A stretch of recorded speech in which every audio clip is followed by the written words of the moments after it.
Principal है, वैसे ही हमारे आईजीपी सर हैं, वो हमारे प्रिंसिपल जैसे हैं और वो हमें गाइड करते हैं कि हम कैसे जो बुराई है समाज में, जो बुराई है आसपास, जो बुराई है उसे खत्म करें। ठीक है, आप किस किस क्लास के बच्चे यहाँ बैठे हुए हैं?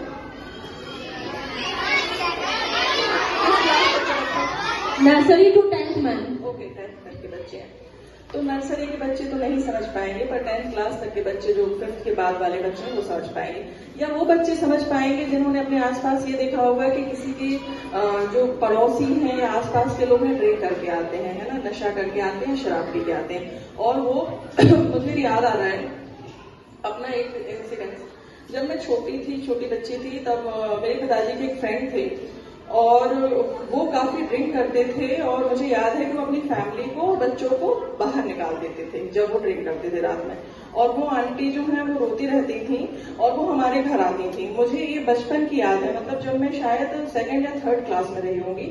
तो बचपन में भी हमारी बहुत सारी ऐसी मेमोरीज होती हैं जो हम अपने आसपास देखते हैं कि ऐसा होता है। वो कहीं ना कहीं हमारा डर भी बन जाता है कि अच्छा ये इतना बुरा होता है। तो आप ये देखिए कि जो भी बुरी आदतें हैं, नशे का मतलब बुरी आदत है, ठीक है ना, बुरी आदत कोई भी हो सकती है नशे के अलावा भी, पर हम यहाँ नशे की बातें भी कर रहे हैं।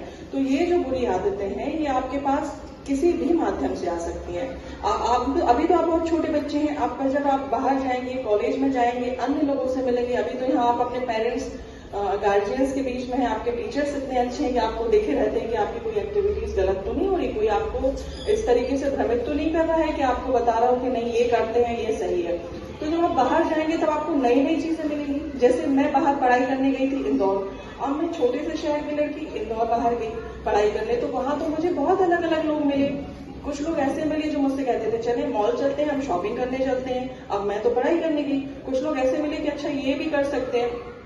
और मैं आपको बताऊं, मेरे कई रूममेट्स मुझे ऐसे भी मिले जो कहीं ना कहीं या तो सिगरेट पी रही हैं लड़कियां, या फिर नशे में आती हैं, या फिर रात में पब से लौट रहे हैं। अब डिसीजन हमारा होता है। मैं वहां पढ़ने गई थी और मैं हमेशा जब पढ़ने वहां गई तो हमेशा ये सोचती थी कि मेरे पिताजी ने या मेरी माँ ने कितनी मेहनत से मुझे यहाँ भेजा। ठीक है, मैं आपको ये स्टोरीज इसीलिए बता रही हूँ। तो ऐसा नहीं है कि हम लोग के सामने कभी इस तरीके की कंडीशन क्रिएट नहीं हुई कि हम सोचे कि वहां जा सकते हैं।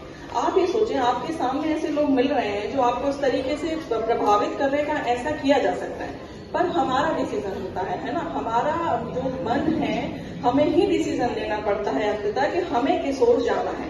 तो हमेशा बच्चों इस चीज पे याद रखना है कि आपको संगति बहुत तरीके की मिल सकती है, पर आपको यहाँ से बाहर निकलने के बाद या रहने के बाद यहाँ ऐसा हमेशा सोचना है कि आपके माता पिता ने जो पैसे लगाए हैं आपके ऊपर, जो आपकी पढ़ाई करने पे अपना मन लगाया है, आपके ऊपर अपना विश्वास लगाया है, उसको आपको हमेशा बराबर बनाए रखना है। आपको बस ये याद रखना है कि आप वही छोटे बच्चे हो जिसे मम्मा उठाती थी, फिर स्कूल भेजती थी कि हमारा बच्चा बड़ा अच्छा पढ़ाई करेगा, बहुत अच्छा ऑफिसर बनेगा या कुछ भी करेगा, गेम्स खेलेगा या कुछ भी करेगा। ठीक है, बनने के लिए। Thank you so much ma'am. We can rest easy at night.